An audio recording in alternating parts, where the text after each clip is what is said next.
This volume of the Railfilms collection opens with dramatic views of 44871 on shed at Eastfield Depot, Glasgow, on the 20th of April 1989. The production team were already on hand filming modern motive power for the Depot series when Sovereign arrived en route for the Highlands and her 1989 duties between Fort William and Mallaig. A rare chance to capture steam under the Depot floodlights. Firstly, our film Damn Good Time, featuring enthusiast Roger Nicholas.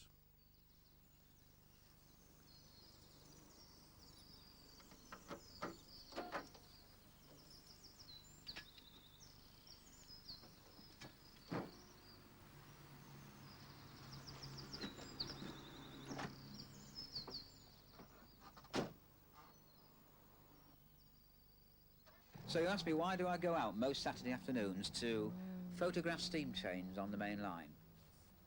Well, I really think it's a remarkable thing in the 1980s that we can have the opportunity to do this. 20 years ago, something we could do regularly, and I was always out on the line side in the 1950s and the 1960s. But now here we are in the 1980s, and through all the preservation movement, we can actually see an express passenger train hauled by a preserved steam engine on British Rail main lines. Now, I think this is marvellous, and we must go out and photograph this. It's a privilege to be able to go out on Saturdays and see these quite tremendous scenes.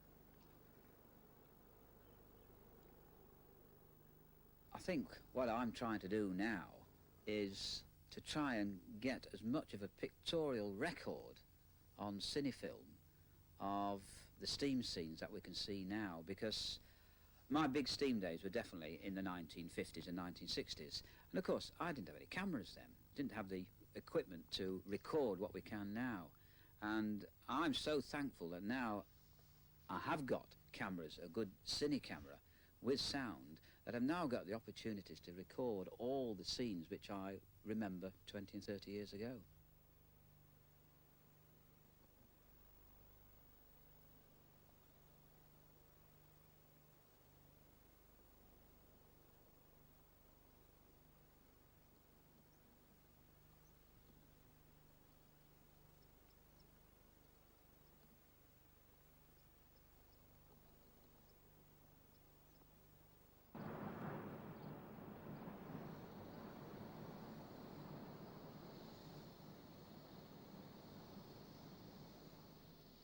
Well, because the steam engine is the greatest living machine there is.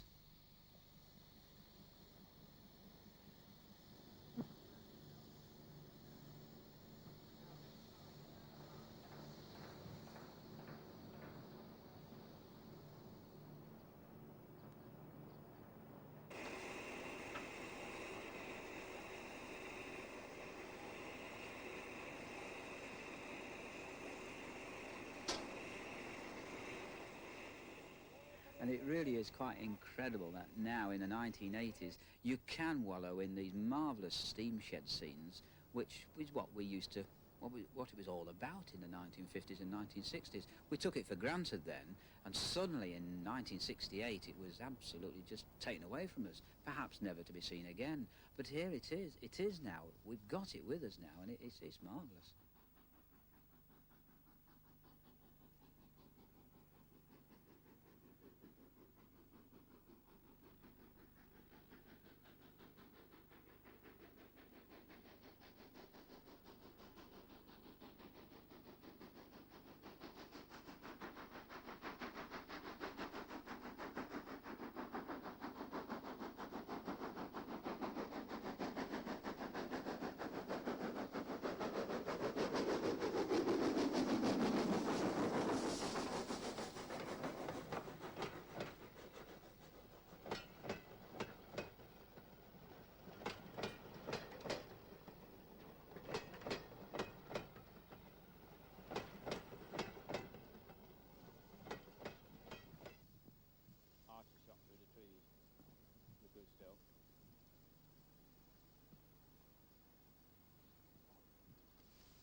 steam now is a reminder of what we used to be able to see. In the 1950s, 60s, it was really going out watching trains, a bit of number collecting, etc., etc. And I don't think at that time I really appreciated the niceties or the technicalities of the steam loco. Over the last 20 years, I think I've got to know quite a bit how they work and appreciate them. And really now to see a mainline steam engine really thundering hard at work, it's, oh, I don't know, it's so much more, it's so much more magic to it now, because you know really what it's all going on.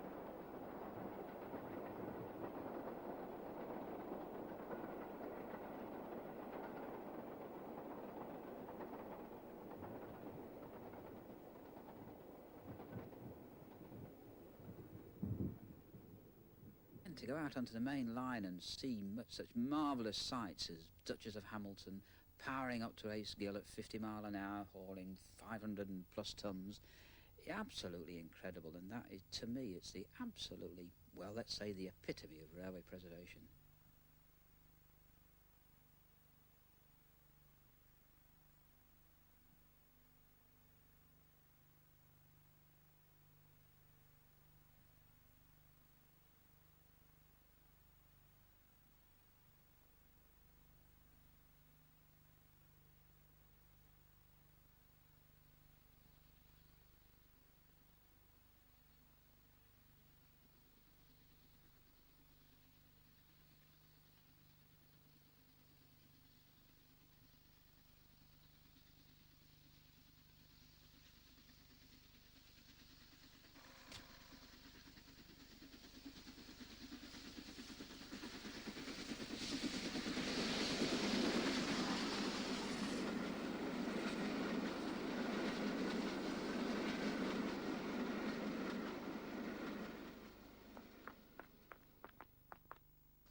The general opinion seems to be about 95% that it's going to close whether we like it or not, but there's just a sneaking 5% that possibly it may, or part of it, be kept open.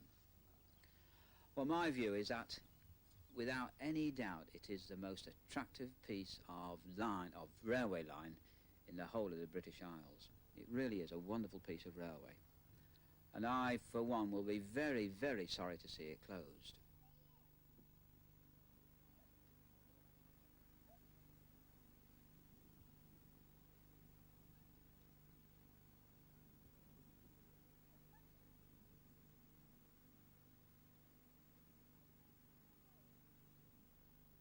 Now, there's two schools of thought.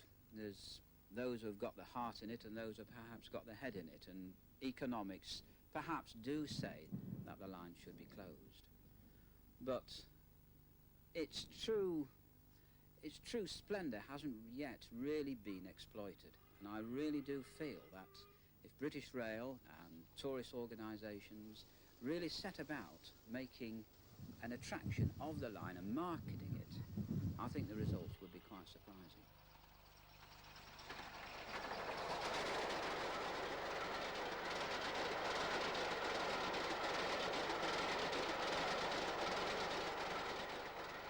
Anyway, there's something really cropped up in 1984, and we've now had the opportunity to see steam up in Scotland on the West Highland line from Fort William to Mallaig, and this really is a must to see the trains in action on this line. Apart from one or two necessary passing loop places, the whole line is single track, and it wends its way through some quite dramatic mountain scenery. And it's a far different story to the double-track thrash of the Settle and Carlisle.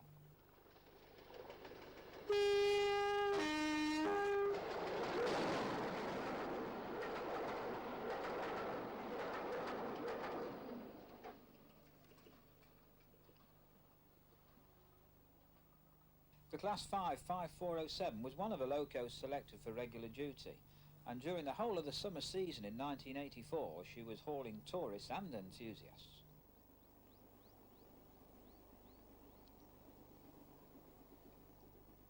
She was built by Armstrong Whitworth in 1937, and she certainly gave some superb performances along this single line and steeply graded all the way to Mallaig.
little 060 tender engine, Maud, was really the star of the show. She's a J36 class, built by Nielsen's of Glasgow as long ago as 1891. And this plucky little engine has somehow managed to get into that exclusive club of preserve locos which are allowed to run over Briare.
The only other bleak note in 1984, apart from the threatened closure of the Settle and Carlisle, was a never-ending dry spring season, which added to the fire risks.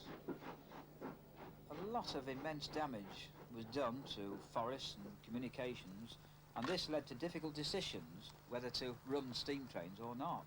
In many cases, it was a matter of all hands to the pumps, as enthusiasts, railwaymen and foresters fought to control the problem not encountered in these parts for well over 20 years.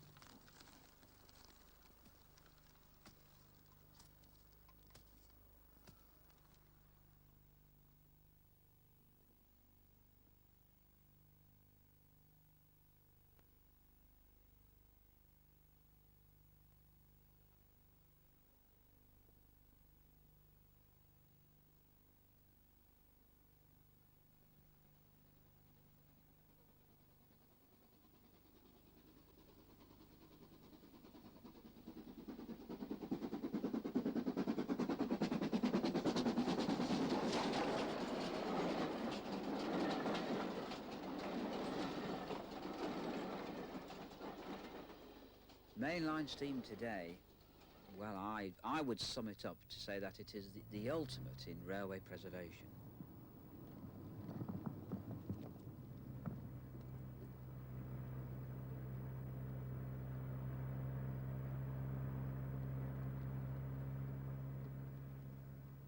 For those who grew up with steam, obviously it must have caused an incredible fascination inside us to get so bound up with it, so that it's been our hobby for 20, 30 years. So people are coming onto the steam scene now. it's got to fascinate them in the same way, hasn't it? Because it's not being pushed to them. The youngsters now love to go and see steam operating in the main line. They love to go to the preservation societies. So it's absorbed them just in the same way as it did us 30 years ago. You know, it's as simple as that.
So what are we looking forward to now?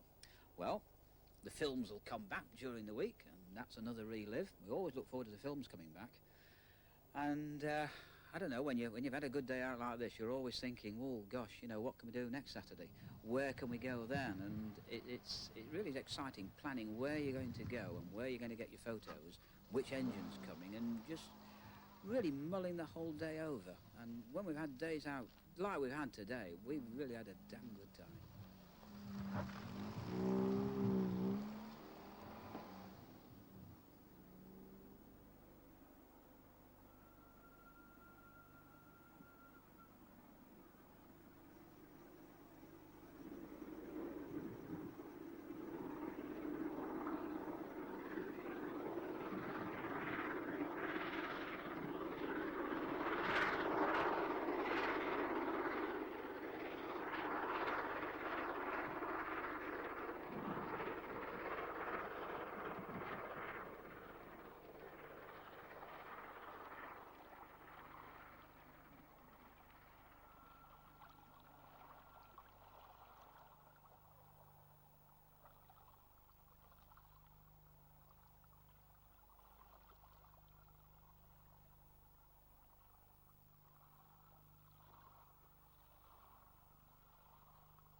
On Thursday the 20th of December 1984, a fully loaded tanker train became derailed in the depths of the famous Summit Tunnel. This dramatic incident and its aftermath were dealt with here in depth in our next offering, a technical film called Incident at Summit Tunnel.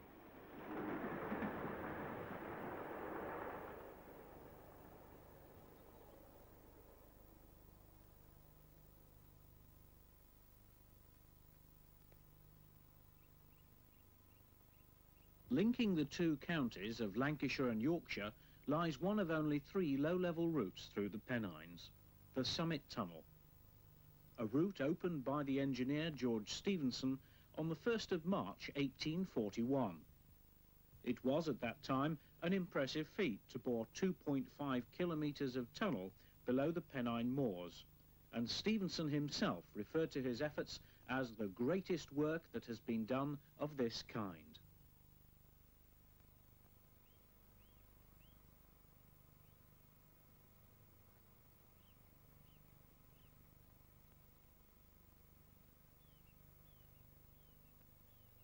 Today, the tunnel and its route might be accepted as just another part of the British rail system, without fame or fable. But on the 20th of December 1984, this quiet spot suddenly became the centre of world media attention. The explosions and fires produced the most bizarre hillside scene imaginable. Two massive fires raged up the ventilation shaft, sending flames 150 feet into the air. Below, 10 fuel tankers carrying 700 tons of petrol were alight, half a mile in from the West Yorkshire entrance to the summit tunnel. Nearby homes and shops were evacuated. The emergency services had no option but to simply stand by. Attempts to contain the blaze were frustrated because of the circumstances of the accident. This ICI train carrying petrol from Haverton Hill in Leeds to private sidings near Eccles entered the tunnel shortly after 6 this morning. The fifth tanker derailed and exploded. The driver and 2 guards who were on board ran the mile from the scene of the accident to the Manchester exit. They were uninjured. 3 full frustrating hours followed, with 140 firemen from West Yorkshire and Greater Manchester unable to connect hoses, push through the ventilation shafts with pumping equipment inside the tunnel. Once the connection was made, fire officers were forced to evacuate the tunnel as the situation inside worsened and a second explosion looked imminent. We'd started to make an attack from the Manchester end of the tunnel, using hose lines dropped down through a ventilation shaft. The conditions worsened considerably. The ventilation shaft was, I suppose, about 100 yards from where the fire was. And the stonework of the tunnel started to spoil. That's when the granite chips and so on inside the stone start to explode. The smoke increased in intensity. The fire increased in intensity. We only had one way out, which was about a mile behind us down the tunnel. So I decided to withdraw the men. The train involved was the 0150 hours Haverton Hill Middlesbrough to Glazebrook Warrington, comprising of Class 47 locomotive and 13 rail tankers. Each tanker containing 70 tons of 4-star petroleum spirit. At 0550 hours, as the train was inside the tunnel, it became derailed, with petroleum spirit leaking from numbers 6 and 10 wagons in the accident.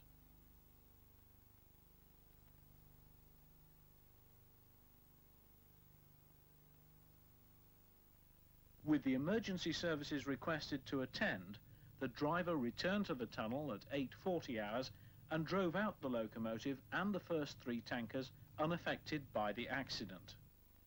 By 10 o'clock in the morning, a fierce fire was raging inside the tunnel, and with personnel evacuated, the incident developed with drastic and almost volcanic effect.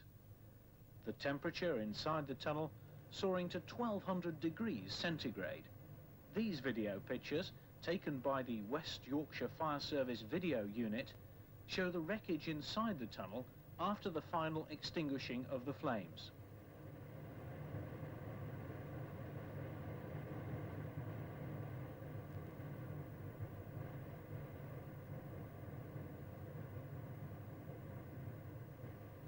With some tankers still containing petroleum and the risk of further explosion, the recovery of the train was to be a protracted operation. Safety was the order of the day, and removal of the wreckage took place under close monitoring.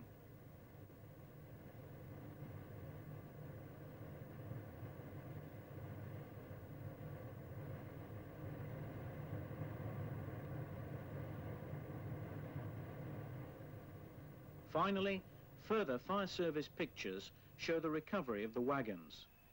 The incident was closed by the fire service on the 17th of January 1985, though clearing up of all the debris was to take a further 2 months. With the line still closed, the problem now remained of assessing the geological and structural situation. In March 1985, Balvac Whitley Moran and Company were set the task of refurbishing and safely restoring to service the Summit Tunnel, having successfully tendered for the £1 million contract with British Rail. The scheme was devised by the regional civil engineer of the London Midland region and was to be supervised by his construction section. An inspection of the interior situation revealed the extent of the damage. Defective masonry was to be replaced, with 3,500 square metres of spray-applied reinforced concrete. the contract requiring also that the brickwork be stitched with resin anchors. Some 550 metres of tunnel trackwork and foundation also to be removed and replaced.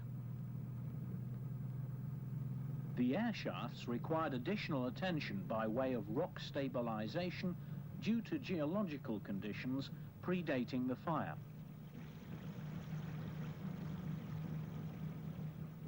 With block drainage, brick rubble and water seepage, it was not to be an easy contract to complete.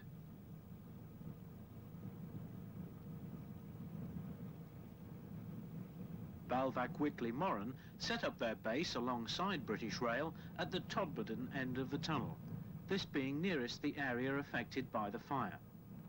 Access to the site was gained by using a motorised bogie working on a shuttle basis between the mouth of the tunnel and the head along undamaged rails.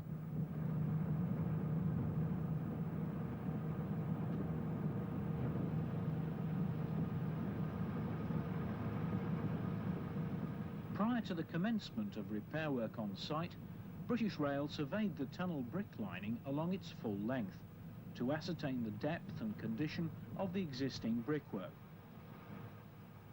The tunnel in the main remains as strong as it was the day it opened in 1841. The only serious attention, other than routine maintenance it has received in recent times, was an additional brick lining being added with 1 million bricks in 1930.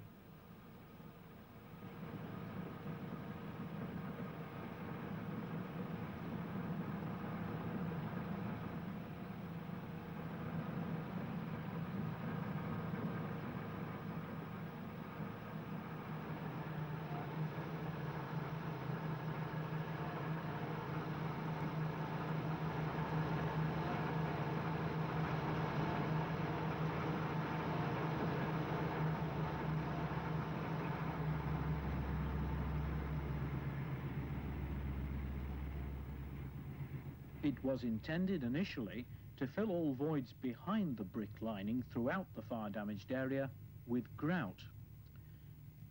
It was decided, however, by British Rail to restrict this grouting exercise to the shaft and tunnel intersections only. A total of 216 tons of cement grout was pumped into these areas to consolidate between the brick and rock mass. In March 1985, the contractors, Balvac Whitley Moran, commenced in the removal of all defective brickwork, generating mountains of debris for clearance. Mechanical means were deployed in the confines of the tunnel to aid in clearance of material.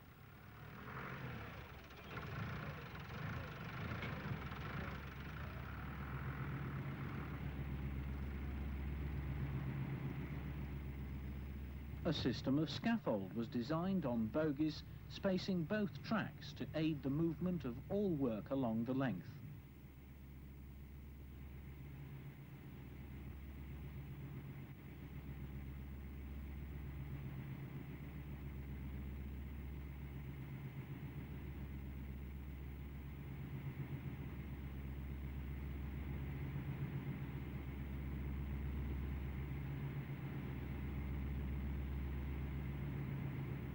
From these platforms, the contractor, having removed defective brickwork, grit-blasted surfaces to receive a new skin of spray-applied concrete.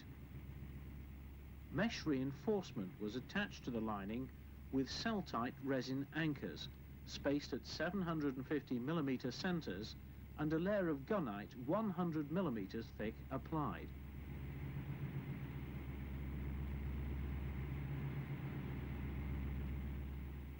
In some sections, the heat was so intense that the brickwork ran in a vitrified mass. Where this molten silica had run from the tunnel crown, the bricks were not to be replaced. The feature resembled melted chocolate or glass and was one of the most curious after effects of the whole incident.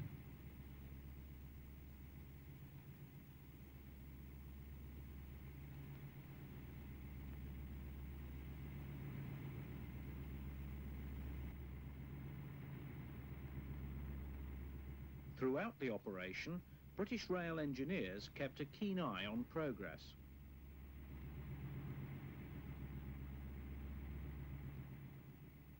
Six sets of 7 anchor bolts were drilled under each shaft and arranged to radiate from the crown. Subcontractors Concrete drilled 6-metre, 50mm diameter bores into the hard gritstone rock, which were then packed with a 2-part epoxy mortar. These burst when the steel anchor bar was screwed into the hole.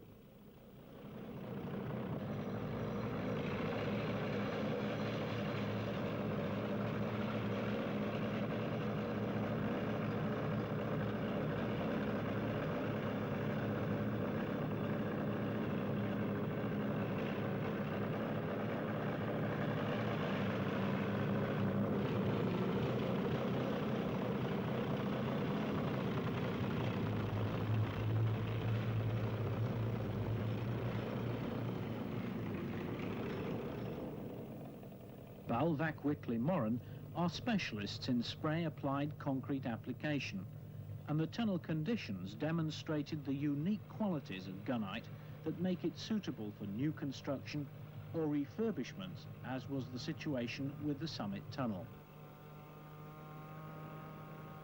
Using radio-linked headsets for communication with the head, a crew feed the mixture of concrete to the applicator through a compressed air feed.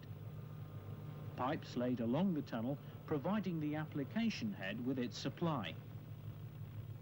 The gunite compacting itself by impact with the brick and mesh reinforcement under pressure.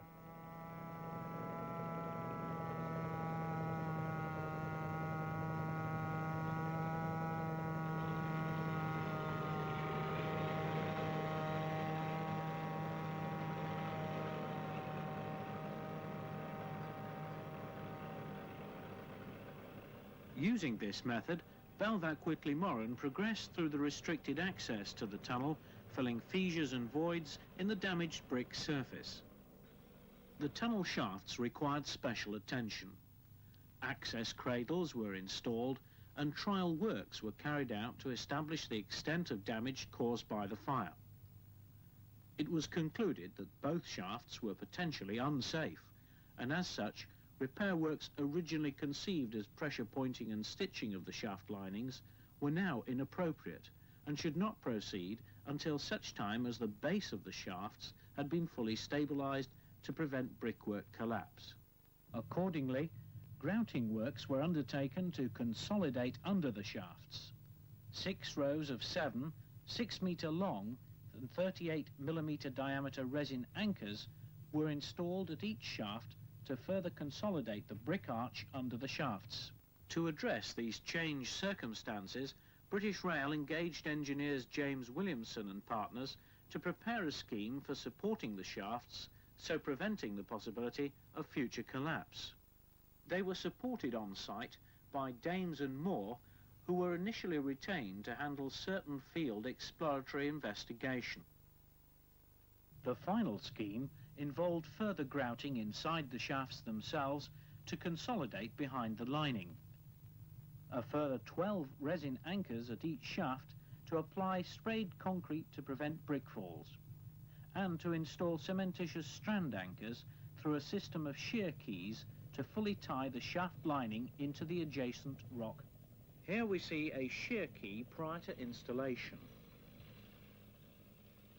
Prior to the commencement of these works, the contractor, in order to ensure safe working, installed overhead protection suspended from the top of the shafts. This protection was designed to withstand the load of falling brickwork. Access scaffolding was installed from track level. Within the cramped and wet confines of the 3-metre shafts, the work progressed round the clock. Inside the cramped shafts themselves, we see the scaffold arrangements, including shear keys and mesh, awaiting final gunite application.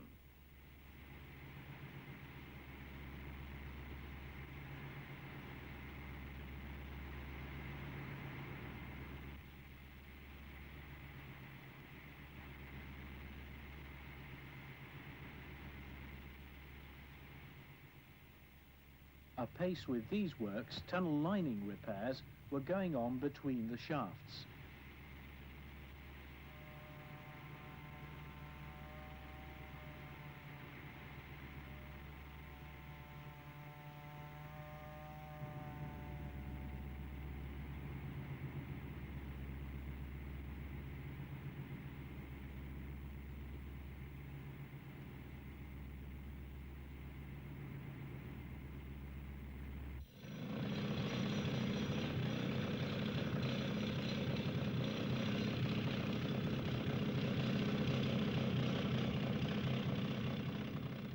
Here we see surface arrangements on the hill above the tunnel shafts, the original brick-walled outlets having been removed.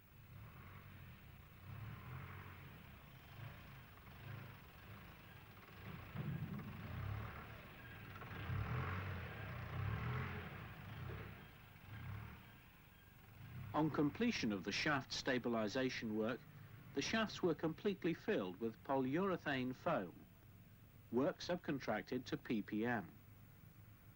The bottom of the shaft plugged with reinforced sprayed concrete and the top capped off.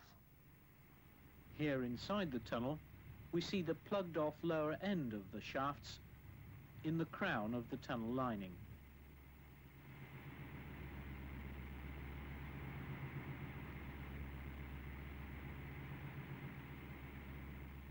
The final task was to remove from the tunnel many hundred tons of debris and existing contaminated track foundation, its replacement and a new track. Soon the first British Rail locomotives and trains are coming into the tunnel to assist in ballast, clearance and tamping of the trackwork.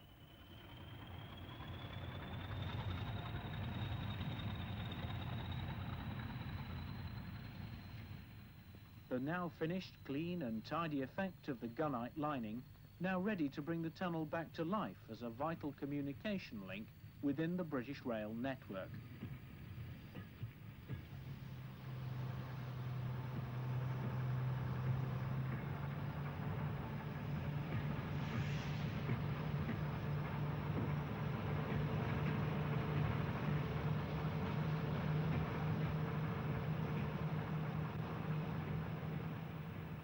The fire at Summit had brought media attention to a small part of the Pennines in a spectacular way. The tunnel in its own time, until that point having a characteristically unspectacular history as a robust though classic piece of railway engineering. If there hadn't been a fire, then maybe no one would really have noticed it was there. However, prior to the reopening of this vital route, interest was such that in coordination with contractors, British Rail and the local round table, a charity walk was organised through its total 2.5 kilometre length. The event drew curiosity, proving so popular that over 6,500 people took part.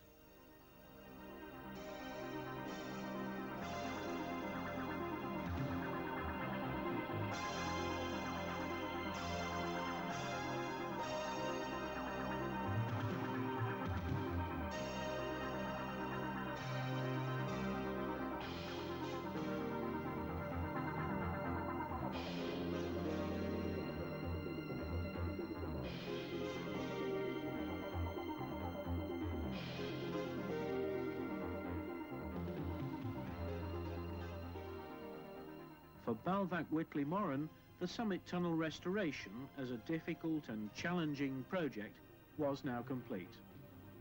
Trains once more would traverse its length in passing under the Pennines from east to west and vice versa. Passengers unmoved maybe now by the spectacle that it all started with and the substance of the effort required in its reinstatement.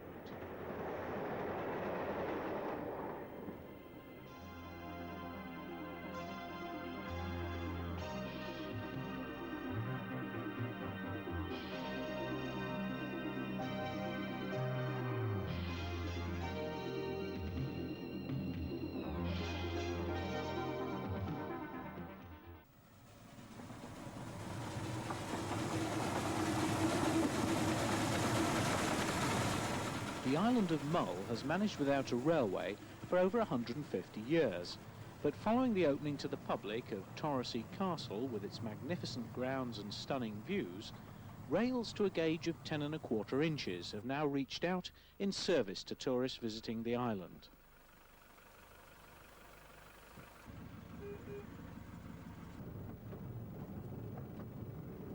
As such, the line does provide a public service. The trains are timetabled to meet ferries from Oban arriving at Craignure Pier, the northern terminus for the 1.25 mile run to Torresey. The line opened to the public in June 1984 and was the brainchild of lifelong enthusiast Graham Ellis, who lives on Mull. But it just so happened that Torresey Castle in 1975 decided that they wanted to open to the public. Well, their decision was either to blow it up or open it, so they decided in favour of opening it. The problem was, were people going to walk from the pier up to the castle, which is best part of 2 miles? I said, well, why don't you build yourself a railway? I mean, that seems the sensible thing to do. It would be an attraction, and it might help to swell the numbers.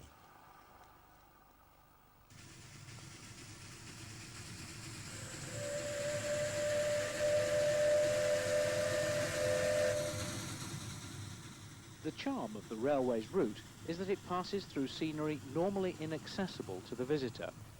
From Torresey, the line dives into the almost magical forest of the castle's estate.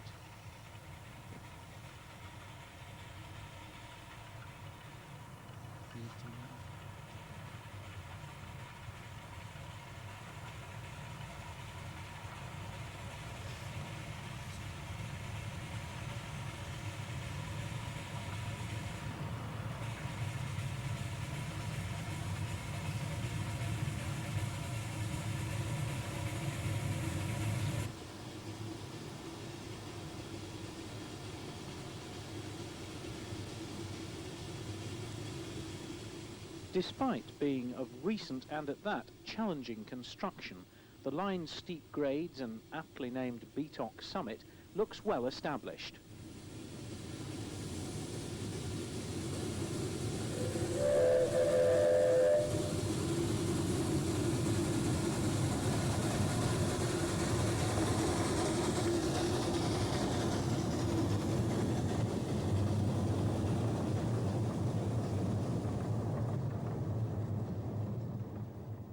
Motive power on the route includes Glen Alden, the first loco designed, built and commissioned in the Western Isles for sole use on the island's 10¼ inch gauge line. Nicknamed the Flying Wardrobe, the all-over cab provides warm accommodation for the driver from the most penetrating of Scotch mists.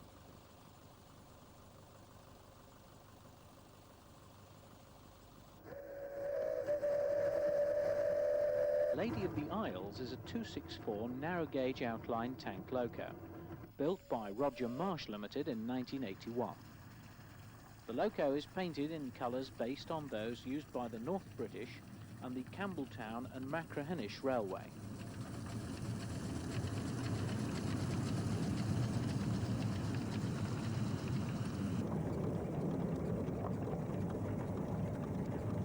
She has Haywood valve gear, weighs 1.5 tons and drives 11-inch diameter drive wheels from a working pressure of 100 psi.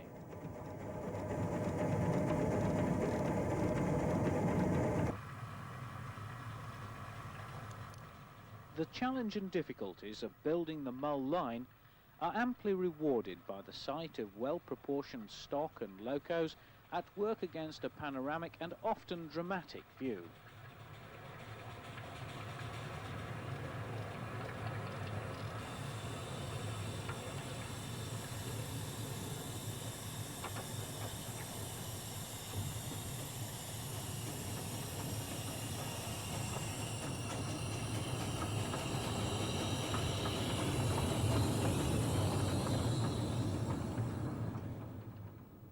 The railway's management are not unafraid to admit also that the line is well suited to a touch of mystery at the hands of the lighting cameraman in the dead of night.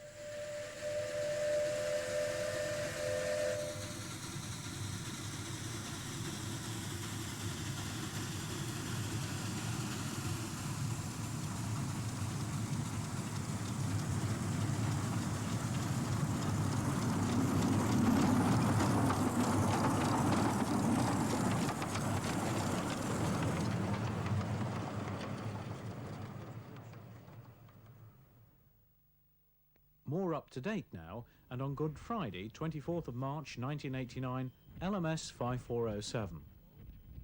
To complete our programme, we'll catch up with part of her run from Carnforth through Manchester and Chester, one of the more recent clips from the Railfilms archives. The loco is owned by enthusiast Paddy Smith, who was subject of another Railfilms title, Paddy's Engine.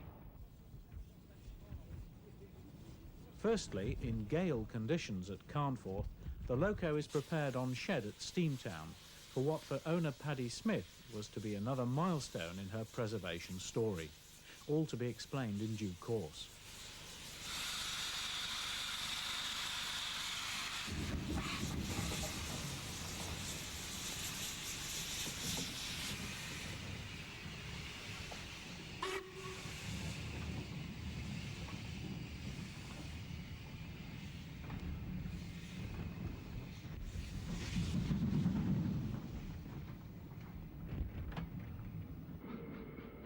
The next views are at Wennington and then leaving Blackburn bound for Manchester.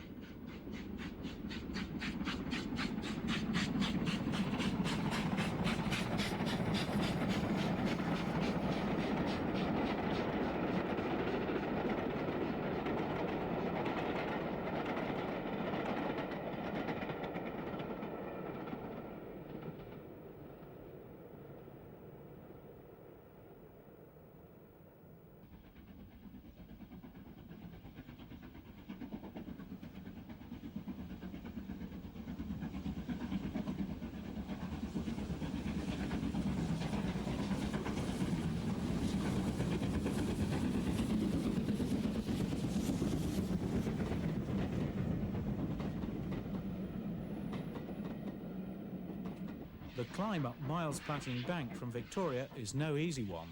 As enthusiasts gather with ladders and cameras at the best viewpoints, the word is out that the train will tackle the challenge without banking assistance.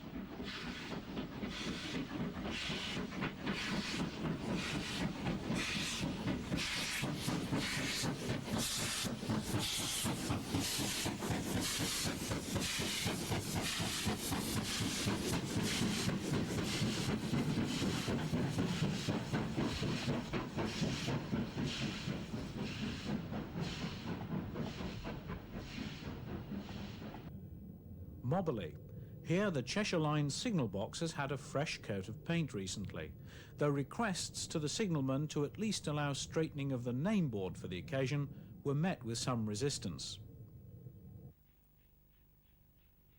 5407 has never been through Mobberley, that is, Paddy Smith's home territory and local station, and this special milestone will be marked by the gathering of friends and much of the local community to cheer the old nag, as she's called, on her way towards Chester and Crewe.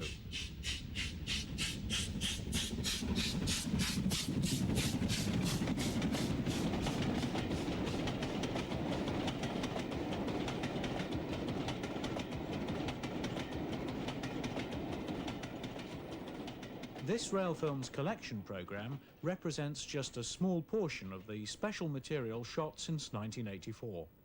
In future programmes, there will be more from the library featuring railways in all their diverse forms.